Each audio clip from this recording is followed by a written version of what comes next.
Hello everyone, welcome to the channel English Ocean Hub. आज most important English structures हैं। तो चलिए guys, एक एक करके इनको रूल्स के साथ में और चार चार एग्जांपल्स मैंने लिए हैं हर एक स्ट्रक्चर के। और गाइस, ये अगर आपको स्ट्रक्चर्स पसंद आए तो प्लीज़ लाइक शेयर कीजिए। चैनल पे नए हैं तो चैनल को सब्सक्राइब कर लीजिए। चलिए स्टार्ट करते हैं वीडियो। फर्स्ट गाइस स्ट्रक्चर है, हम अक्सर बोलते हैं इस चीज को, अगर ऐसा ही चलता रहा तो। इसके लिए आप इंग्लिश में फ्रेज यूज करेंगे if this goes on. If this goes on. और इसका जो रूल है सेंटेंस फॉर्म करने का, वो है if this goes on plus subject plus will plus verb की बेस फॉर्म। क्योंकि ये विल फ्यूचर के लिए है कि इसमें अगर ऐसा ही चलता रहा तो ऐसा होगा। तो होगा मीन्स फ्यूचर की है पॉसिबिलिटी। तो एग्जाम्पल्स देखिए इसके और अच्छे से आपको समझ में आएगा। अगर ऐसा ही चलता रहा तो हम हार जाएंगे। If this goes on we will lose. If this goes on we will lose. Second example है, अगर ऐसा ही चलता रहा तो बारिश नहीं रुकेगी। If this goes on the rain won't stop. Won't means will not का कॉन्ट्रैक्शन है। तो अगर ऐसा ही चलता रहा तो बारिश नहीं रुकेगी। If this goes on the rain won't stop. Third example है, अगर ऐसा ही चलता रहा तो वे नाराज हो जाएंगे। If this goes on they will get angry. If this goes on they will get angry. Fourth example है, अगर ऐसा ही चलता रहा तो हम कुछ नहीं कर पाएंगे। If this goes on we won't be able to do anything. If this goes on we won't be able to do anything. तो ये गाइस था अगर ऐसा ही चलता रहा तो। If this goes on. I hope ये आपको समझ में आ गया होगा। आगे बढ़ते हैं। नेक्स्ट है स्ट्रक्चर समय के साथ के लिए यूज होता है in course of time. In course of time समय के साथ। और इसका जो रूल है सेंटेंस फॉर्म करने का, वो है in course of time plus subject plus will. और यहाँ पे विल के बाद जो आपकी वर्ब आएगी, एक्शन वर्ब आएगी, उसका बेस फॉर्म आएगा, मीन्स V1 आएगी। तो चलिए एग्जांपल्स देखते हैं। समय के साथ सब ठीक हो जाएगा। In course of time everything will be fine. समय के साथ सब ठीक हो जाएगा। In course of time everything will be fine. Second example है, समय के साथ तुम सीख जाओगे। In course of time you will learn. समय के साथ तुम सीख जाओगे। In course of time you will learn. Third example है, समय के साथ दर्द कम हो जाएगा। In course of time the pain will reduce. समय के साथ दर्द कम हो जाएगा। In course of time the pain will reduce. Fourth है, समय के साथ वह समझदार हो जाएगा। In course of time he will become wise. समय के साथ वो समझदार हो जाएगा। In course of time he will become wise. तो ये गाइस था आपका इन कोर्स ऑफ टाइम, मतलब समय के साथ। समय के साथ ये हो जाएगा, समय के साथ सब ठीक हो जाएगा। ऐसे हिंदी के बहुत ज़्यादा एक्सप्रेशन यूज होते हैं, और अगर आप इंग्लिश में बोलेंगे तो वो होगा इन कोर्स ऑफ टाइम। तो चलिए नेक्स्ट बढ़ते हैं। इस गलत फहमी में मत रहना। जब भी हमें किसी के साथ आर्ग्यूमेंट होती है या कुछ सरप्राइजिंग हमें बताना होता है तो हम बोलते हैं इस गलत फहमी में मत रहना। इसके लिए आप फ्रेज यूज करेंगे don't have this misconception. Don't have this misconception. और इसका जो रूल है सेंटेंस फॉर्म करने का, वो है don't have this misconception plus that और फिर बाकी का क्लॉज मीन सेंटेंस। चलिए इसके एग्जाम्पल्स देखते हैं। इस गलतफहमी में मत रहो कि मैं कमजोर हूं। Don't have this misconception that I am weak. Don't have this misconception that I am weak. Second example है, इस गलतफहमी में मत रहो कि वह हार मान लेगा। या मत रहो की जगह मत रहना भी लोग बोलते हैं कि इस गलतफहमी में मत रहना कि वो हार मान लेगा। Don't have this misconception that he will give up. Third example है, इस गलत फहमी में मत रहो या मत रहना कि पैसा सब कुछ है। Don't have this misconception that money is everything. Fourth example है, इस गलत फहमी में मत रहो कि मैं तुम्हारी बात मानूंगा। Don't have this misconception that I will agree with you. Don't have this misconception that I will agree with you. तो गैस ये है don't have this misconception. I hope ये आपको क्लियर हो गया होगा। तो आगे बढ़ते हैं। जैसे ही, एज सुन एज जैसे ही, और इसका रूल है as soon as plus subject plus verb, present या पास्ट जो भी सेंटेंस है उसके अकॉर्डिंग, और उसके बाद इसमें दो आपका सेंटेंस होंगे। तो जो दूसरा होगा वो विल में होगा, क्योंकि फ्यूचर में होगा तो उसका जो स्टार्ट होगा सब्जेक्ट प्लस विल, और उसके बाद जो वर्ब आएगी वो बेस फॉर्म में आएगी। तो चलिए एग्जाम्पल से और बेटर आप समझते हैं। जैसे ही बारिश रुकी हम बाहर गए। As soon as the rain stopped we went outside. जैसे ही वो आएगा मुझे बताना। As soon as he comes let me know. ये गाइस एक आप देख रहे होंगे कि जो रूल है वो कुछ और है, और सेंटेंस में भी आपको थोड़े से डिफर मिलेंगे, क्योंकि एज पर रिक्वायरमेंट सेंटेंस के फॉर्म अलग अलग होते रहते हैं। तो इस बात से कंफ्यूज मत होइएगा। जैसे ही वो आएगा मुझे बताना। As soon as he comes let me know. Third है, जैसे ही ट्रेन आई हम चढ़ गए। As soon as the train arrived we boarded. Board होता है गाइस चढ़ना ट्रेन के लिए, और यहाँ पे सेकेंड है क्योंकि हम चढ़ गए, सेकेंड फॉर्म तो वो आया है बोर्डेड। बोर्डेड चढ़ गए। फोर्थ एग्जाम्पल है, जैसे ही दरवाजा खुला कुत्ता भाग गया। As soon as the door opened the dog ran away. ran away भाग गया। तो ये गैस है as soon as, जैसे ही। तो इसमें डिफरेंट टाइप के सेंटेंस आप फॉर्म कर सकते हैं। पास्ट के भी वो हो सकते हैं, प्रेजेंट के भी और फ्यूचर के भी। तो यहाँ पे कंफ्यूज मत होइएगा, बस इतना याद रखिए कि as soon as जैसे ही के लिए यूज होता है। चलिए आगे बढ़ते हैं। नेक्स्ट है मेरी समझ से बाहर है। हम बहुत बार यूज करते हैं कि भाई उसका जो बर्ताव है ना वो मेरी समझ से बाहर है। तो मेरी समझ से बाहर के लिए आप यूज करेंगे it is beyond my understanding. It is beyond my understanding. और इसका जो रूल है सेंटेंस फॉर्म करने का वो है it is beyond my understanding plus that और प्लस क्लॉज। क्लॉज मतलब जो आगे का सेंटेंस होगा वो। तो चलिए इसके एग्जाम्पल्स देखते हैं। यह मेरी समझ से बाहर है कि वह इतना गुस्सा क्यों है। It is beyond my understanding why he is so angry. It is beyond my understanding why he is so angry. Second example है, यह मेरी समझ से बाहर है कि वे झगड़ा क्यों कर रहे हैं। It is beyond my understanding why they are fighting. It is beyond my understanding why they are fighting. Third example है, यह मेरी समझ से बाहर है कि लोग इतना झूठ क्यों बोलते हैं। It is beyond my understanding why people lie so much.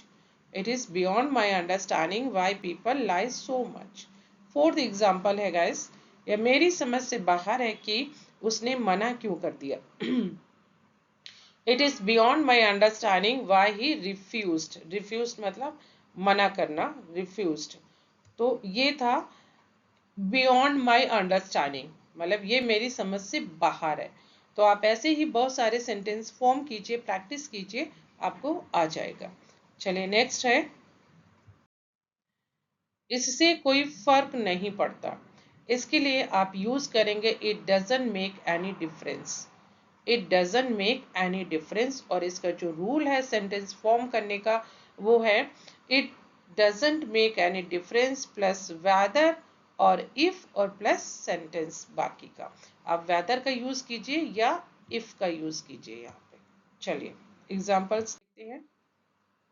इससे कोई फर्क नहीं पड़ता है कि तुम जाओ या ना जाओ। It doesn't make any difference whether you go और नॉट। सेकेंड एग्जाम्पल है, इससे कोई फर्क नहीं पड़ता कि वह क्या सोचता है। It doesn't make any difference what he thinks. कहीं आपको वेदर नहीं भी आएगा, इफ नहीं भी आएगा तो वहां कंफ्यूज नहीं होना है। इस थर्ड एग्जाम्पल है, इससे कोई फर्क नहीं पड़ता कि मौसम कैसा है। It doesn't make any difference how the weather is. It doesn't make any difference how the weather is. Fourth example है, इससे कोई फर्क नहीं पड़ता कि वे क्या कहेंगे। It doesn't make any difference what they will say. It doesn't make any difference what they will say. तो गैस ये था कि कोई फर्क नहीं पड़ता, he it doesn't make any difference. चलिए आगे बढ़ते हैं। एज फॉर, एज फॉर का मतलब है जहां तक बात है, जहां तक बात है। तो इसका जो रूल है सेंटेंस बनाने का वो है एज फॉर प्लस नाउन या प्रनाउन और उसके बाद मेन क्लॉज आएगा। तो एग्जांपल्स देखते हैं। As for me I don't like spicy food. जहां तक मेरी बात है, जहां तक मेरी बात है मुझे तीखा खाना पसंद नहीं है। As for me I don't like spicy food.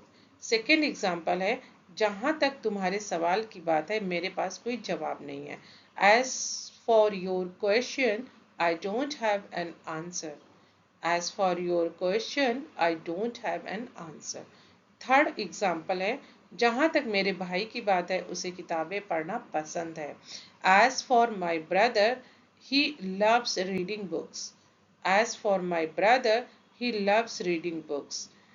Fourth example है, जहां तक इस समस्या की बात है हमें विशेषज्ञ की सलाह चाहिए। As for this problem we need expert advice. As for this problem we need expert advice. और गाइस जहां तक बात है इसके लिए और भी एक्सप्रेशन है, जैसे as far as my knowledge is concerned, या as far as I know, जहां तक मुझे पता है या जहां तक मेरी बात है। तो as far as my knowledge is concern, ये फ्रेज भी यूज होते हैं जहां तक बात के लिए। चलिए आगे बढ़ते हैं। जितना जल्दी हो सके, एज सुन एज पॉसिबल। इसका रूल है as soon as possible plus subject plus verb plus base form, मतलब वर्ब की base form be verb. Example देखते हैं। जितना जल्दी हो सके यहाँ आओ। Come here as soon as possible. Come here as soon as possible. Second example है, जितना जल्दी हो सके काम खत्म करो। Finish the work as soon as possible. इसमें आप दोनों तरीके से सेंटेंस बना सकते हैं। पहले या तो आप वर्ब को उठा लीजिए और उसके बाद फिर एज सुन एज लगाइए, या पहले एज सुन एज लगाइए और उसके बाद बाकी का सेंटेंस कंप्लीट कीजिए। यहाँ पे आप देख रहे हैं सबसे पहले वर्ब का यूज हुआ है और उसके बाद बाकी का सेंटेंस फॉर्म किया गया है।